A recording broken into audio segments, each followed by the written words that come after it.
Rafael Caldas chegou às 9 da manhã com uma pasta preta de couro falso. O tipo que a gente compra quando precisa parecer que tem mais do que tem. Ele tinha 32 anos, ombros que ainda carregavam bem um terno, e uma expressão de quem já ensaiou o que vai dizer umas 10 vezes no metrô. A recepcionista da construtora Vianello sorriu para o lado certo, pediu que ele aguardasse e apontou para as cadeiras de couro bege que ficavam num corredor com vista para São Paulo, lá embaixo arranha-céus, guindastes, concreto. O tipo de vista que lembra para todo mundo que a cidade não para. Com você ou sem você. Ele ficou em pé. Não conseguia sentar. 7 anos. 7 anos desde que Rafael Caldas saiu de um apartamento em Moema às 3 da madrugada, com uma mala e uma dívida que ele nem entendia direito como tinha aparecido. 7 anos construindo obra por obra em Curitiba, em Recife, uma temporada no interior do Mato Grosso, onde o calor rachaava o asfalto e o sinal de celular era coisa de luxo.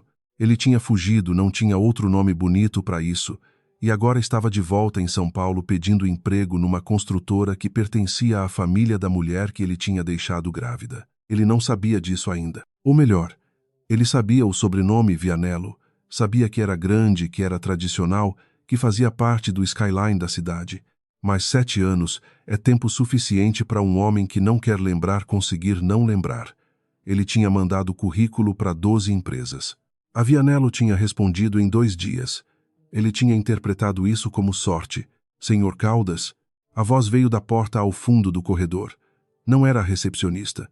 Era uma mulher mais nova, de blazer cinza, que se apresentou como Fernanda, assistente da diretoria. Ela tinha aquele jeito de andar rápido de quem carrega a agenda de outra pessoa e aprende a não desperdiçar passo. A diretora vai recebê-lo agora. Rafael pegou a pasta, endireitou o nó da gravata, um gesto inútil. A gravata já estava reta e seguiu Fernanda pelo corredor. As paredes tinham fotografias emolduradas de obras concluídas. Pontes, edifícios residenciais, um complexo hospitalar no Nordeste. Ele olhou para cada uma com o olho de quem entende de estrutura, calculando mentalmente prazo e custo, e por isso não prestou atenção na plaquinha na porta, até Fernanda abrir e anunciar: Dr. Caldas chegou, doutora. Ele entrou. A sala era grande, com luz natural de uma janela que ocupava meia parede e uma mesa de vidro com estrutura de aço escovado. Havia uma planta no canto, documentos empilhados com precisão cirúrgica e uma xícara de café esquecida perto do teclado, esquecida, não abandonada, porque ainda saía um fio de vapor, e atrás da mesa, de pé, com um tablet na mão esquerda e os olhos já fixos nele antes de ele terminar de entrar, Rafael parou. O cérebro humano tem esse mecanismo estranho em que, quando vê uma coisa impossível, tenta encaixar ela em algo mais simples primeiro. Por um segundo ele pensou, parece com ela. No segundo seguinte pensou, é ela. No terceiro, não pensou mais nada. Beatriz Vianello tinha 30 anos, cabelo escuro preso num coque que não era relaxado, mas também não era descuidado, era o tipo de coque que uma mulher aprende a fazer quando não tem tempo de pensar em cabelo, mas ainda liga para o resultado. Ela estava com um blazer bordeaux sobre uma blusa branca, calça preta, e a expressão mais neutra que Rafael já tinha visto num rosto humano. Ela não ficou branca, não recuou, não deixou o tablet cair. Apenas esperou ele terminar de entrar e então disse, com uma voz que não tinha tremido nem 1 milímetro, pode sentar, senhor Caldas. Eu estava esperando o último candidato. Rafael sentou porque as pernas mandaram ele sentar antes que o cérebro pudesse interferir. Beatriz voltou para a cadeira dela, abriu o tablet e olhou para a tela como se estivesse consultando alguma coisa. Ele notou que a pasta com o currículo dele já estava sobre a mesa, mas fechada. Ela não tinha precisado abrir. 7 anos de experiência em estruturas de concreto armado, ela disse, sem levantar os olhos. Não era uma pergunta.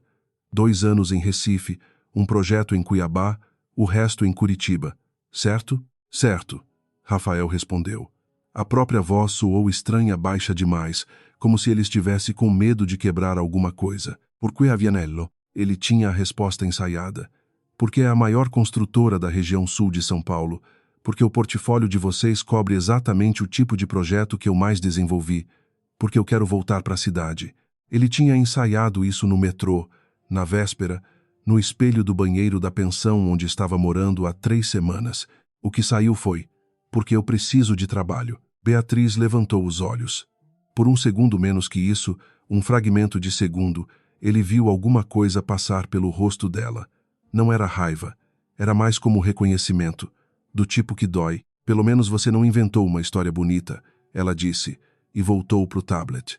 O projeto atual da Vianello é um complexo de uso misto em Pinheiros. 18 andares, prazo de 22 meses, equipe de 43 pessoas na obra. O engenheiro responsável pela estrutura saiu mês passado. Precisamos de alguém que entre sem curva de aprendizado longa. Eu posso entrar em 2 dias. Eu sei. Ela virou o tablet para ele.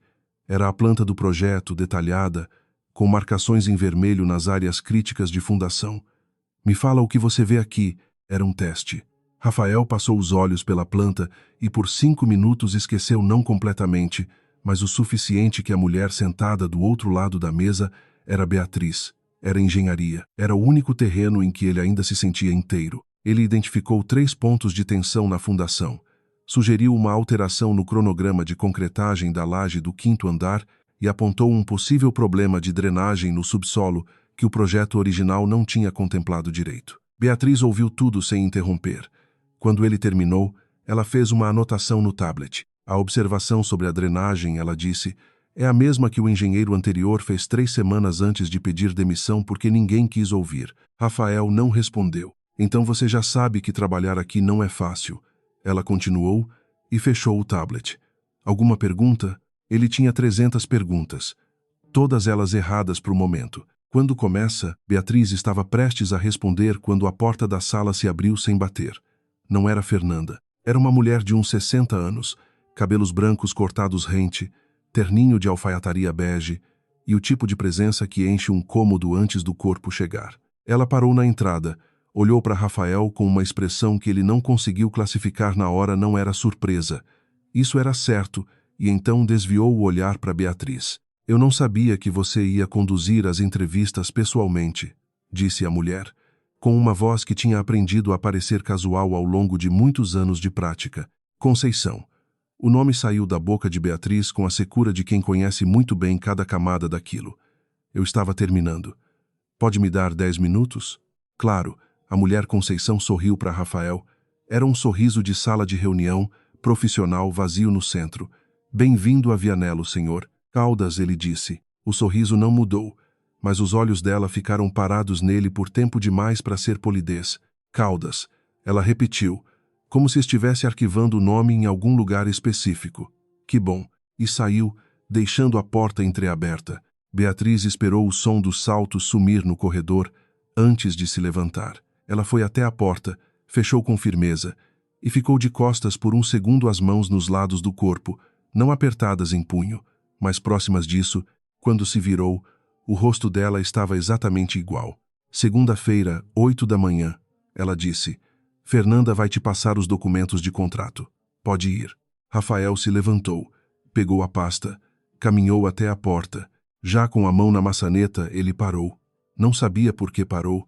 Talvez porque 7 anos é tempo demais para sair de uma sala sem dizer nada. Beatriz. Segunda-feira, senhor Caldas. Ele saiu. No corredor, Fernanda esperava com um sorriso treinado e uma prancheta. Rafael assinou não sabia bem o que, pegou uma cópia de alguma coisa e caminhou até o elevador com a sensação de ter pisado num chão que parecia sólido, mas não era. O elevador desceu 32 andares em silêncio. Quando as portas abriram no térreo, ele ficou parado dentro por mais uns 3 segundos. Depois saiu para São Paulo, para o barulho e para o calor e para os carros, e ficou na calçada tentando lembrar como se respira normalmente. Na segunda-feira, Rafael chegou às 7h45. O tipo de coisa que a gente faz quando quer provar alguma coisa para si mesmo, mesmo sem saber direito o que. A obra em Pinheiros era um canteiro de 40 metros de frente, cercada de tapume verde com o logo da Vianello, guindastes que já estavam operando mesmo naquele horário cedo, e o cheiro de cimento fresco que Rafael conhecia melhor do que perfume de pessoa. Ele foi recebido pelo mestre de obras, um homem chamado Seu Genésio, que tinha uns 50 e tantos anos, mãos que pareciam feitas de cimento elas mesmas e o hábito de avaliar engenheiro novo pela forma como ele olha para uma rachadura. Rafael passou na avaliação. Seu Genésio relaxou os ombros e disse então tá bom com o tom de quem não ia repetir aquilo. Os primeiros 3 dias foram obra, só obra, plantas, relatórios, reunião com a equipe de topografia, problema com fornecedor de aço, solução para o problema com fornecedor de aço. Rafael se encaixou no ritmo como quem volta para casa depois de muito tempo fora. O corpo lembra o que a cabeça tenta esquecer. Ele não viu Beatriz nesse período. Ela não desceu à obra. Ele não subiu ao escritório. Na quinta-feira, isso mudou. A convocação veio por e-mail, às 8h12 da manhã. Reunião de alinhamento de projeto, sala de diretoria, 14 horas. Rafael estava no subsolo quando leu, com bota de segurança e capacete laranja, e ficou olhando para a tela do celular por tempo suficiente para seu Genésio perguntar se tinha acontecido alguma coisa. Não, Rafael disse. Reunião lá em cima. Ah! Seu Genésio olhou para o teto de concreto acima deles, como se pudesse ver os 32 andares. Com a doutora, com a diretoria.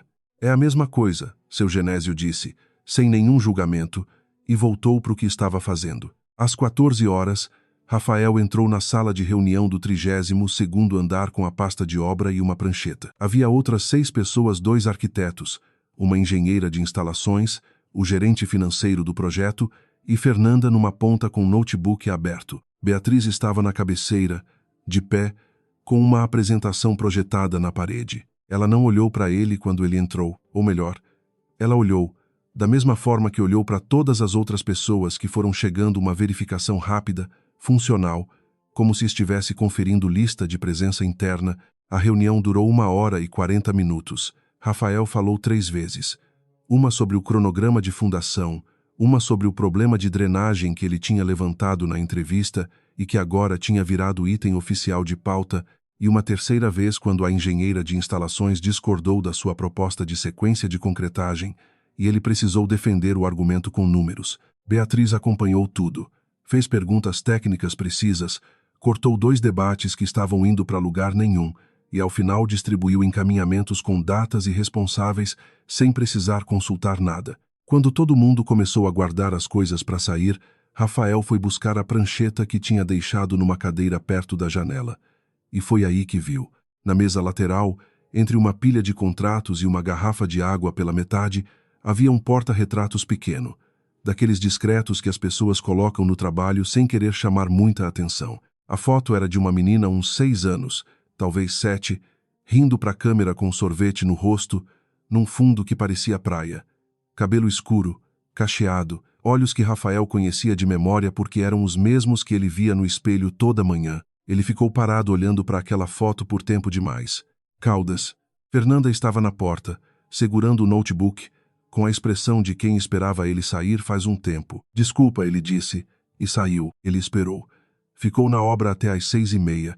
Resolveu um imprevisto com um lote de ferro que tinha chegado com especificação errada e esperou. Às 7h-10, viu Beatriz cruzar o hall do térreo em direção ao estacionamento, com a bolsa no ombro e o casaco no braço. Beatriz.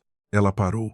Não se virou de imediato, ficou de costas por um segundo, como se estivesse decidindo alguma coisa. Quando se virou, o rosto estava fechado do jeito que ele já estava aprendendo a reconhecer. Não raiva, não mágoa, apenas distância gerenciada. Senhor Caldas, o expediente, eu vi a foto. O estacionamento estava quase vazio. Havia um segurança numa guarita de vidro a uns 20 metros, com fone de ouvido, prestando atenção em outra coisa. O barulho da marginal chegava abafado pelas paredes de concreto. Beatriz não fingiu não entender do que ele estava falando. Esse era o tipo de mulher que ela tinha se tornado. Alguém que não desperdiça energia fingindo. Ela tem 6 anos, Rafael disse. Ela é minha. Beatriz olhou para ele por um momento longo. Depois disse, com uma voz tão baixa que ele precisou se aproximar para ouvir, você perdeu o direito de perguntar quando foi embora. Eu sei que perdi. Eu sei. Mas eu preciso saber. Você precisava saber há 6 anos, Rafael. Ela não levantou a voz. Pior, ela não precisou. Boa noite. Ela caminhou para o carro, um SUV escuro, discreto para uma mulher no cargo que ela tinha, e saiu sem olhar para o espelho retrovisor. Rafael ficou no estacionamento com o barulho distante da marginal e uma resposta que não era não. Na manhã seguinte, Fernanda passou pelo canteiro com um envelope e um sorriso que estava cumprindo o protocolo. A doutora Beatriz pediu para entregar para o senhor. É o contrato de projeto com os adendos que foram discutidos ontem. Obrigado. Rafael abriu o envelope, folheou as páginas. No final, havia um post-it amarelo com letra de Beatriz firme, sem floreio. O problema de drenagem do subsolo. Você estava certo. Bi. Só isso. Mas era alguma coisa. Fernanda estava se virando para ir quando ele perguntou, sem pensar muito, a senhora sabia que eu ia aparecer? Quero dizer, a doutora Beatriz sabia que eu ia mandar currículo? Fernanda parou, virou o rosto para o lado, não para ele, para o meio distante. Uma pausa de 1 segundo que durou 2. Preciso levar esses documentos para o financeiro, ela disse. Qualquer dúvida sobre o contrato, pode me chamar. E foi embora. Naquela tarde, Rafael estava no 3º andar da obra, conferindo as formas de madeira para a concretagem do dia seguinte, quando o telefone da obra tocou. Era a recepção do escritório. Bá Conceição queria falar com ele. Não via e-mail, não via Fernanda. Pessoalmente, ele subiu. A sala de Bá Conceição era menor que a de Beatriz, mas mais carregada a quadros na parede, uma cristaleira com troféus de setor da construção civil e uma mesa de madeira escura que devia pesar uns 100 quilos. Ela estava sentada, com uma xícara de chá, e indicou a cadeira da frente com um gesto que parecia convite, mas não era. Que bom que você veio, ela disse. Eu queria te dizer pessoalmente, bem-vindo. A Vianello valoriza muito profissional com experiência de campo. Obrigado, senhora. Conceição. Ela sorriu. A gente não precisa de formalidade. Uma pausa pequena, do tamanho exato de uma facada disfarçada. Você é de São Paulo, né? Mas ficou um tempo fora. 7 anos. 7 anos é muito tempo. Ela girou a xícara sobre o pires. Devagar. A cidade muda. As pessoas mudam. Às vezes a gente volta e não reconhece mais nada. Rafael olhou para ela. Às vezes sim. Espero que você se adapte bem. O sorriso voltou, idêntico ao da primeira vez, como se tivesse sido guardado numa prateleira e tirado de novo. Se precisar de qualquer coisa, minha porta está aberta. Antes da de Beatriz, se necessário. Ele desceu de volta para a obra pensando numa dívida que tinha aparecido do nada 7 anos atrás. Numa assinatura num papel que ele nunca tinha pedido para ninguém assinar por ele. Pensando em por que o nome Conceição Vianello ficava ecoando numa parte da memória que ele tinha tentado lacrar com cimento. O arquivo estava na sala de projetos históricos, no 28º andar, numa prateleira de metal que não tinha sido aberta em tanto tempo que a dobradiça chiou quando Rafael puxou. Ele não estava procurando nada específico. Estava procurando os projetos anteriores de drenagem de subsolo da Vianello. Queria entender como a empresa tinha resolvido problemas parecidos em outras obras, porque a solução que ele estava propondo precisava de precedente interno para ser aprovada sem guerra no próximo comitê técnico. Isso era o trabalho legítimo, documentado, que Fernanda tinha autorizado quando ele pediu acesso ao arquivo. O que ele achou, numa pasta cor de bege com etiqueta de 2017, não era projeto de drenagem. Era um contrato de reestruturação de dívida, com o nome de uma holding que ele nunca tinha ouvido falar, Caldas, associados em engenharia Lepta e, no campo de fiador, uma assinatura que ele reconheceu imediatamente porque era a assinatura da mãe dele, mas num documento que ele nunca tinha visto e que a holding nunca tinha existido de verdade. No campo de credor, com o carimbo e a rubrica de responsável, Conceição Vianello Meireles, diretora financeira, construtora Vianello S.A. Rafael ficou parado segurando o papel por tempo suficiente para a luz do corredor piscar uma vez. Depois sentou no chão da sala de arquivos, com as costas na prateleira de metal e o documento no colo, e ficou tentando montar o quebra-cabeça com as peças que tinha. 7 anos atrás ele tinha recebido uma ligação de um número desconhecido. A voz disse que era do jurídico de uma empresa e que havia uma dívida no nome da família dele, uma garantia que o pai tinha assinado anos antes, que tinha vencido, que ia executar o imóvel deles em Osasco se não fosse quitada em 30 dias. Ele tinha tentado contestar, tinha ligado para advogado, tinha pedido documentos e os documentos tinham chegado. Com assinatura, com carimbo, com tudo que uma coisa real tem. Beatriz estava grávida de 4 meses. Ele tinha feito a conta que um homem de 25 anos sem reserva financeira faz quando o desespero pensa mais rápido que a razão. Se ele ficasse, a dívida executava a família. Se ele fosse embora, pelo menos Beatriz tinha a estrutura dos Vianello. Ela ia ficar bem. Ele tinha se convencido disso. Tinha precisado se convencer. O documento que estava no seu colo dizia que a holding Caldas Associados nunca tinha existido no CNPJ, que a dívida era uma arquitetura de papel, que alguém tinha construído aquilo com a mesma precisão com que se constrói uma fundação para aguentar peso por muito tempo.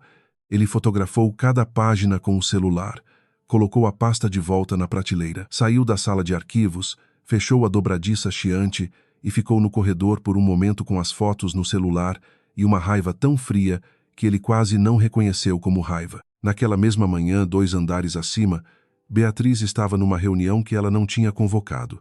Ele precisa sair, disse Conceição, sem rodeio, do outro lado da mesa de vidro. Não havia mais ninguém na sala. Eu preciso que você assine a rescisão hoje. Com base em quê, Conceição? Conflito de interesse. Você tem uma relação pessoal com esse funcionário. Quando o conselho souber, o conselho sabe o que eu quero que saiba. Beatriz não levantou a voz. E por enquanto o que eu quero que saiba é que o engenheiro Caldas identificou um problema de drenagem que o projeto anterior tinha ignorado e que a correção vai economizar uns R$300 mil em manutenção futura. Beatriz. Conceição. A mais velha ficou olhando para a filha por um momento. Você sabe que eu faço isso pelo seu bem. Você faz tudo pelo meu bem. O tom de Beatriz era completamente neutro, do tipo que é mais cortante do que qualquer grito. Sempre fez. Se esse homem ficar aqui, se esse homem sair daqui antes do prazo contratual, Beatriz disse, a Vianello vai ter que indenizar e eu vou ter que justificar para o conselho porque demiti o único engenheiro que leu direito às plantas do projeto principal. Pode deixar que eu resolvo isso. Conceição pegou a bolsa, se levantou. Na porta, parou sem se virar. Você tem até sexta-feira, ela disse. Depois disso, eu levo para o conselho. Saiu. Beatriz ficou olhando para a porta fechada. Então se virou para a janela, para os arranha-céus e pelos guindastes lá embaixo, e ficou assim por um tempo que ela não mediu. Depois pegou o telefone e discou para o ramal do jurídico. Preciso que vocês puxem todos os documentos financeiros do arquivo entre 2016 e 2018. Contratos de terceiros, garantias, reestruturações, tudo. Uma pausa. Sim, agora.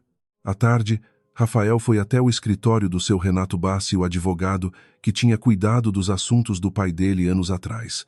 Agora com 70 anos e um escritório em Perdizes que cheirava a papel velho e café passado. Seu Renato usava óculos de aros grossos e tinha o hábito de empurrar eles para o nariz toda vez que estava prestando muita atenção em alguma coisa. Rafael colocou as fotos do documento na mesa. Seu Renato olhou.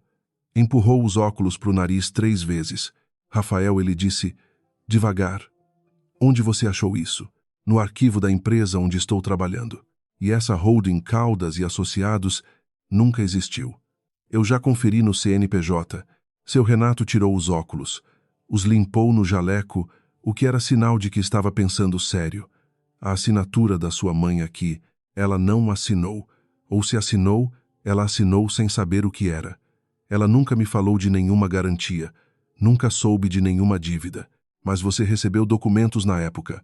Recebi. E acreditei. O velho advogado ficou em silêncio por um momento. Lá fora, um carro buzinou na rua. O ventilador de teto girava devagar. Se isso é o que parece ser, seu Renato disse, escolhendo cada palavra, alguém fabricou uma obrigação financeira falsa em nome da sua família para te forçar a tomar uma decisão específica. Rafael não respondeu. Não precisava. Você sabe quem assina como credora nesse documento? Zay. Seu Renato empurrou os óculos de volta. Então você precisa decidir o que quer fazer com isso. Eu já decidi, Rafael disse. Eu preciso de uma cópia autenticada e de um parecer sobre validade jurídica. Rápido. Quando Rafael saiu do escritório de seu Renato, eram quase 6 da tarde.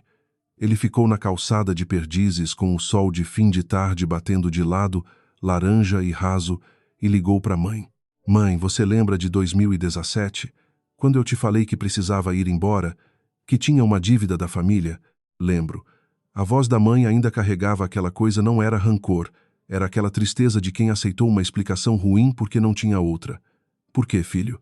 Você assinou algum papel na época? Qualquer coisa que alguém pediu. Uma pausa longa. Veio uma moça aqui em casa, a mãe disse, devagar. Disse que era do banco, que era só uma formalidade, uma confirmação de dados.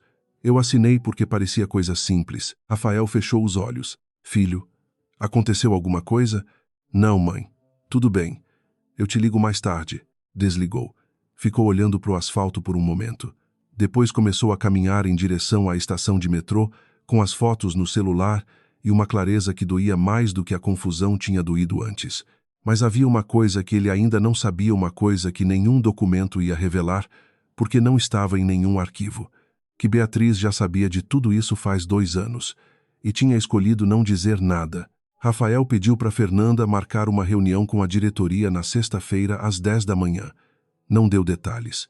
Fernanda olhou para ele com aquela expressão de assistente experiente que já aprendeu que quando alguém pede reunião sem explicar o assunto nunca é simples, e confirmou o horário sem perguntar nada.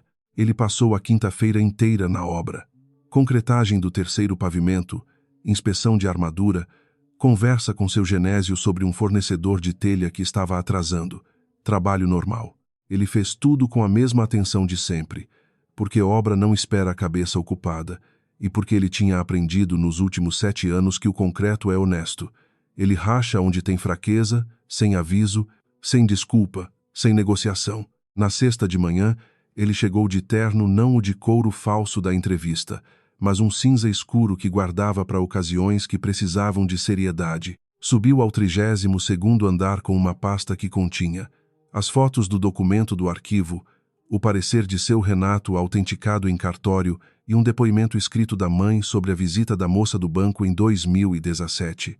A sala de reunião tinha 6 pessoas além de Beatriz. 2 conselheiros que Fernanda tinha convocado a pedido dele. Ele tinha pedido especificamente que houvesse membros do conselho presentes, sem explicar por quê, e os mesmos arquitetos e gerente financeiro da reunião anterior. Conceição não estava. Ela ia estar. Rafael colocou a pasta sobre a mesa e ficou de pé. Eu preciso pedir desculpas por usar o tempo de vocês para um assunto que não é técnico, ele disse. A voz saiu firme. Mas é um assunto que afeta diretamente a integridade da empresa, e eu precisava que houvesse testemunhas. Ele abriu a pasta. Colocou as cópias do documento sobre a mesa, uma para cada pessoa presente. Em 2017, eu recebi uma notificação de cobrança referente a uma dívida em nome da minha família. Os documentos pareciam legítimos. Eu os segui. Tomei uma decisão baseada neles que afetou pessoas além de mim. Uma pausa. Essa dívida era falsa. A holding que aparece como devedora nunca existiu. A assinatura da minha mãe como fiadora foi obtida por uma pessoa que se passou por funcionária de banco. E a credora no documento, a porta da sala de reunião se abriu. Conceição entrou. Ela tinha sido convocada por um dos conselheiros, que tinha ligado para ela depois de receber o pedido de Rafael, porque conselheiro antigo tem esse instinto de não deixar coisa feia acontecer, sem estar presente para controlar o dano. Ela viu a cópia do documento na mão do conselheiro. Seus olhos foram para a pasta aberta na mesa, para o rosto de Rafael, para o rosto de Beatriz. Por uma fração de segundo, só uma, a compostura dela vacilou, como uma fissura num reboco bem feito, rápida, pequena, mas real. O que é isso? Ela disse. A credora no documento, Rafael continuou, como se ela não tivesse entrado. É identificada como Conceição Vianello Meireles, diretora financeira da Vianello à época, com carimbo e rubrica desta empresa. O conselheiro mais velho, um homem de uns 70 anos chamado Dr. Armando, se ajeitou na cadeira e olhou para Conceição por cima dos óculos. Conceição. Isso é um absurdo, ela disse, e a voz dela tinha voltado para aquele lugar de controle que ela conhecia bem firme, razoável, ligeiramente indignada. Esse documento pode ser qualquer coisa. Pode ter sido fabricado por esse senhor que acabou de entrar nessa empresa e que tem um histórico de sumir. O parecer jurídico, Rafael disse, empurrando outra folha pela mesa, foi feito por um advogado independente que está disponível para depor. O carimbo da empresa no documento é real, o papel tem a numeração interna da Vianello. A data e a série batem com o arquivo de 2017 desta empresa, no 28º andar, prateleira 7, pasta bege sem etiqueta de descarte. Silêncio. Conceição abriu a boca. Fechou. Eu não estou aqui pedindo processo, Rafael disse. Eu estou aqui porque esse documento afetou a vida de pessoas que não tinham como se defender na época e porque eu acho que o conselho desta empresa precisa saber o que aconteceu. Ele olhou para o Dr. Armando, não para Conceição. O que vocês fazem com isso é decisão de vocês. Ele fechou a pasta. Eu coloco meu cargo à disposição. Se a presença de um funcionário que tem ligação pessoal com a diretora executiva cria conflito, eu entendo, mas eu precisava que essa informação existisse em algum lugar, além do arquivo do 28º andar. Ele se sentou. O Dr. Armando tirou os óculos, passou a mão pelo rosto e olhou para Conceição com a expressão de quem vai ter uma conversa muito longa e muito desagradável depois daquela reunião. Conceição, eu acho melhor você aguardar lá fora. Armando, por favor. Ela saiu. Os saltos no corredor dessa vez eram diferentes, mais rápidos, menos controlados. Quando a porta fechou, o Dr. Armando olhou para Beatriz. Doutora Beatriz. Eu acompanhei, ela disse. A voz estava completamente tranquila. Vou pedir que o jurídico da empresa conduza uma apuração independente. Os senhores vão receber o relatório em 10 dias úteis e o senhor Caldas, isso eu resolvo. Os outros foram saindo, aos poucos, com aquele jeito de pessoa que precisa processar uma coisa grande antes de conseguir falar sobre ela. O gerente financeiro saiu último, e quando a porta fechou pela última vez, a sala ficou vazia, com Rafael de um lado da mesa e Beatriz do outro. Ela estava de pé, de costas para a janela, com a luz de São Paulo entrando de lado. Não tinha pego nenhuma das cópias do documento. Não tinha precisado. Você vai ser demitido, ela disse, formalmente, por conflito de interesse, com indenização integral e carta de recomendação. Eu preciso que isso pareça limpo para o conselho. Isai, e eu preciso que você entenda que isso não é, Beatriz. Ele se levantou. Não foi até ela. Ficou do lado da mesa, com as mãos apoiadas na superfície de vidro. Eu sei que você não está me punindo. Eu entendo a posição. Ela assentiu. Uma vez. Rápida, tem uma coisa que eu preciso te perguntar, ele disse. Ela esperou. Você sabia? Beatriz ficou em silêncio. Não foi um silêncio de quem está pensando na resposta. Foi um silêncio de quem já sabia que essa pergunta ia chegar e ainda não decidiu como carregá-la. Eu sei disso há 2 anos, Rafael. O ar da sala ficou diferente. Não mais frio, não mais quente. Apenas diferente. Ele olhou para ela. Ela olhou para ele. São Paulo continuava lá fora, indiferente, com seus guindastes e seu trânsito e seu céu, que nunca ficava completamente escuro. Por quê? Não hoje, ela disse. Não era crueldade. Era a voz de alguém que sabe que há coisas que precisam de espaço para ser ditas direito. Não agora. Rafaela assentiu, pegou a pasta, caminhou até a porta. Dessa vez não parou na maçaneta. Saiu com a resposta que não era resposta e com a pergunta que ia precisar de mais tempo do que aquela sala tinha para conter. Conceição chegou na segunda-feira de manhã como se nada tivesse acontecido. Isso era o que ela tinha feito a vida inteira. Quando a situação fica feia, você mantém a postura, você sorri para o lado certo, você chega cedo e sai por último e deixa que o tempo trabalhe a seu favor. O problema é que dessa vez Beatriz tinha chegado mais cedo. Fecha a porta, disse Beatriz. Quando Conceição entrou na sala de reunião pequena, não a grande, não a de diretoria, mas a sala sem janela no corredor do 30º andar, a que as pessoas usam quando não querem que o restante do escritório veja quem está dentro. Conceição notou a escolha do ambiente. Entrou, fechou a porta. Beatriz estava sentada, com as mãos entrelaçadas sobre a mesa, na frente de uma pasta fina. Não era a pasta de Rafael. Era uma pasta que o jurídico tinha montado a pedido dela. Em 10 dias úteis, ela tinha pedido. Eles tinham entregado em 4. Eu não vim aqui para ouvir acusação, Conceição disse, antes de sentar. Se o conselho quiser uma conversa formal, eu falo com meu advogado. Senta, Conceição. Beatriz. Senta. Conceição sentou. Não porque quis, porque a voz de Beatriz tinha uma temperatura que ela não ouvia desde que a menina tinha uns 18 anos e tinha descoberto que a mãe tinha interferido na escolha da faculdade dela. Aquela temperatura significava que a decisão já estava tomada. A conversa era só protocolo. Beatriz abriu a pasta, empurrou algumas folhas pelo centro da mesa. Contrato de reestruturação fictícia, 2017. Autorização de movimentação da conta de garantias da Vianello, também de 2017, com a sua assinatura. E um e-mail esse aqui é interessante enviado do seu computador pessoal para um escritório de cobrança terceirizado com o nome e o endereço de Rafael Caldas e de sua mãe. Conceição olhou para as folhas. Não as tocou. Eu fiz o que achei certo, ela disse. A voz tinha voltado ao controle, mas era um controle diferente agora, mais apertado, como o parafuso que já passou do ponto. Você estava grávida. Você era nova. Esse homem não tinha condição nenhuma de... Você fabricou uma dívida falsa para expulsar o pai da minha filha da minha vida. Eu te protegi. Você me roubou. Beatriz não levantou a voz. Não precisava.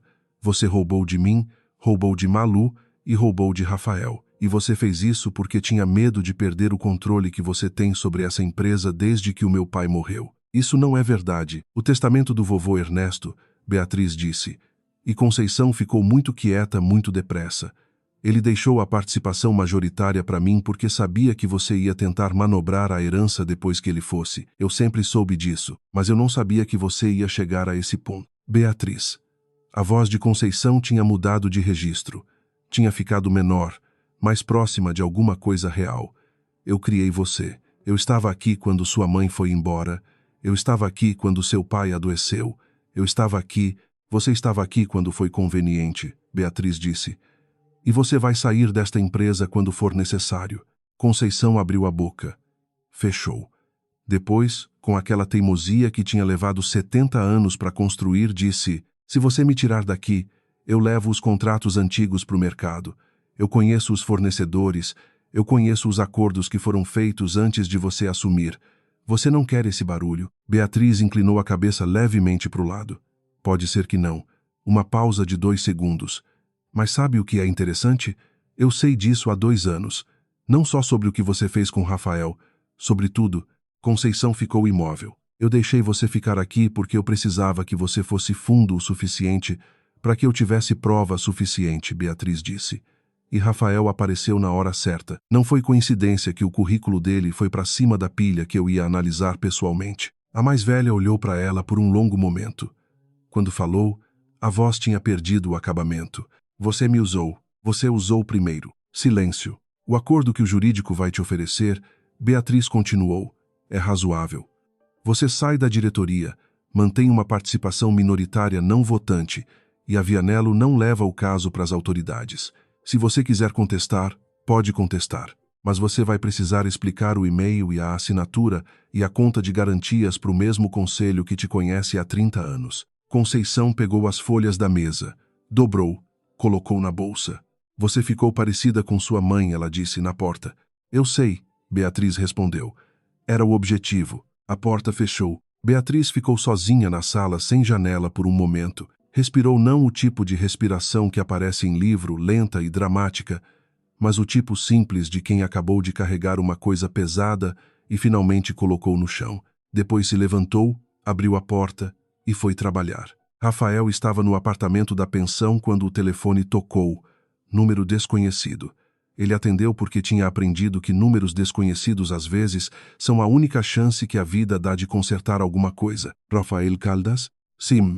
Aqui é Fernanda, assistente da doutora Beatriz.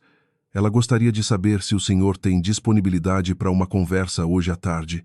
Não é sobre o contrato, isso já foi resolvido pelo RH. É pessoal. Ele ficou um segundo em silêncio. Que horas? 6 da tarde. Ela vai estar no estacionamento do edifício.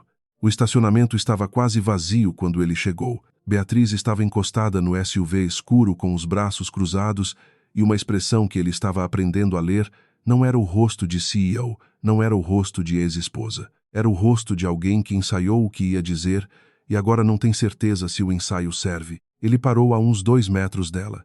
Eles ficaram assim por um momento com o barulho distante da cidade e o zumbido do sistema de ventilação do subsolo, e nenhum dos dois com pressa de estragar o silêncio.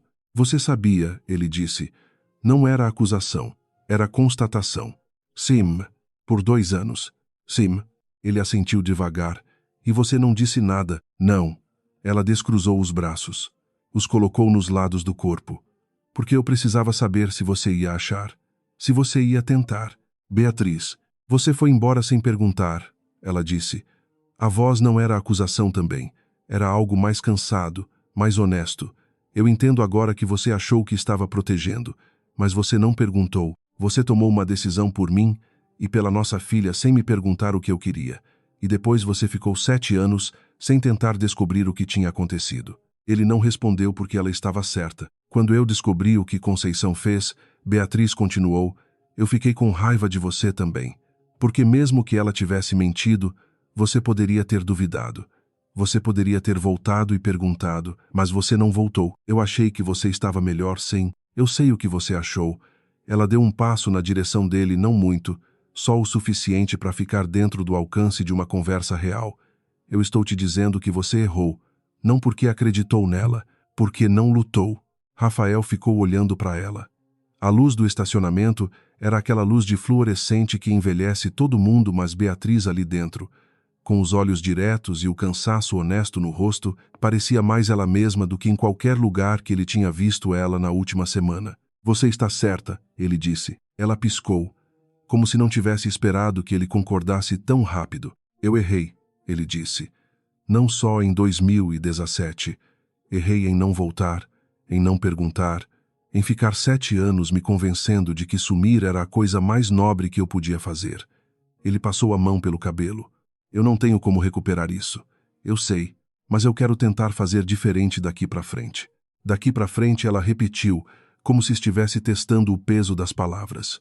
Eu quero conhecer Malu. Beatriz ficou quieta. Não era o silêncio de quem está negando, era o silêncio de quem está pesando uma coisa que tem vários lados. Ela não sabe quem você é, Beatriz disse, com uma voz mais baixa agora. Ela sabe que o pai foi embora quando ela era bebê. Ela tem 6 anos, e ela faz perguntas que eu não sei responder direito. Eu sei que não tenho direito de pedir. Você não tem, ela concordou. Direto, sem crueldade. Mas Malu tem. Ela tem o direito de conhecer o pai, se o pai vai estar aqui de verdade. Uma pausa. Se você vai embora de novo, não aparece. Simples assim. Eu não vou embora. Ela olhou para ele por um momento do jeito que se olha para a fundação de uma construção antes de apostar o projeto nela, avaliando, não com desconfiança, mas com a honestidade de quem já viu o que acontece quando a estrutura falha. Ela gosta de sorvete de coco. Beatriz disse, por fim. No sábado, se você quiser, eu posso te dizer onde a gente vai costuma ir. Ele não respondeu de imediato. Ficou olhando para ela, para aquele rosto que ele tinha tentado esquecer e não tinha conseguido direito, e sentiu alguma coisa que não era alívio, e não era felicidade ainda, era apenas a primeira pedra de fundação depois de muito tempo de terreno instável. Obrigado, ele disse. Não agradece ainda, ela disse, com um tom que não era exatamente sorriso, mas que estava na mesma vizinhança. Espera o sábado. Ela abriu a porta do carro. Beatriz. Ela parou, com a mão na maçaneta. Eu soube na hora que você sabia. Ele disse isso devagar, como quem confessa uma coisa pequena que na verdade é grande. Quando você falou que sabia, eu soube que você não estava te vingando de mim, você estava esperando. Ela ficou de costas por um segundo. Depois se virou o suficiente para ele ver o perfil dela. Eu esperava que você fosse do tipo que voltava, ela disse. Mesmo que demorasse. Entrou no carro. Saiu sem pressa, sem drama, como alguém que já disse o que precisava dizer e agora pode ir. Rafael ficou no estacionamento vazio por mais um tempo. O barulho da ventilação. A cidade lá fora. Uma possibilidade que ainda não era certeza, mas que era mais do que havia sido há uma semana. 3 meses depois, num sábado de manhã em Pinheiros, Malu entrou correndo na cozinha do apartamento de Beatriz com um tênis sem cadarço e gritou que o sorvete ia fechar se eles não fossem logo. Malu, Rafael disse, do sofá, onde estava tentando amarrar o outro tênis que a menina tinha chutado na direção dele. O sorvete abre às 10. São 9h20. E se eles mudarem o horário, eles não vão mudar o horário hoje. Mas e se mudarem? Rafael olhou para Beatriz, que estava na beira da cozinha com uma xícara de café. Olhando para a cena com aquela expressão que ele estava aprendendo a ler também não era um sorriso aberto, era aquele jeito dela de deixar uma coisa boa existir, sem fazer muito barulho em torno dela. Olha aqui, ele disse para Malu, que veio correndo e botou o pé no colo dele sem cerimônia. Ele amarrou. Pronto. Se mudar o horário, a culpa é sua. Não é não, ela disse, já saindo correndo de volta para o quarto pegar a mochila. Beatriz tomou um gole de café. Olhou para o sapato que Malu tinha deixado no meio da sala. Rafael se levantou, catou o sapato, colocou perto da porta. Eles não disseram nada por um momento. Não precisavam. Havia coisas que ainda iam demorar, conversas que ainda não tinham acontecido, cicatrizes que não somem com 3 meses, passos que precisam ser dados um de cada vez. Mas havia também uma menina de 6 anos gritando do quarto, que tinha achado a mochila e que queria o sabor de coco e mais uma bola de chocolate, e o Rafael podia querer outra coisa. Fica à vontade, Beatriz disse, com um tom completamente seco, de pedir o sabor que você quiser. Generoso da sua parte. Eu sou assim. Malu voltou com a mochila maior do que ela precisava para tomar sorvete. Pegou a mão de Rafael com a naturalidade de quem faz isso faz tempo, embora fosse só 3 meses, e puxou em direção à porta. Rafael deixou-se puxar. Olhou para Beatriz enquanto passava. Ela pegou o casaco no gancho. Apagou a luz da cozinha. E os 3 saíram para o sábado de Pinheiros, para o sorvete de coco, para o sol que finalmente tinha resolvido aparecer depois de uma semana de chuva, sem mais explicações necessárias do que aquelas que já tinham sido dadas e sem mais silêncios pesados do que os que já tinham sido quebrados.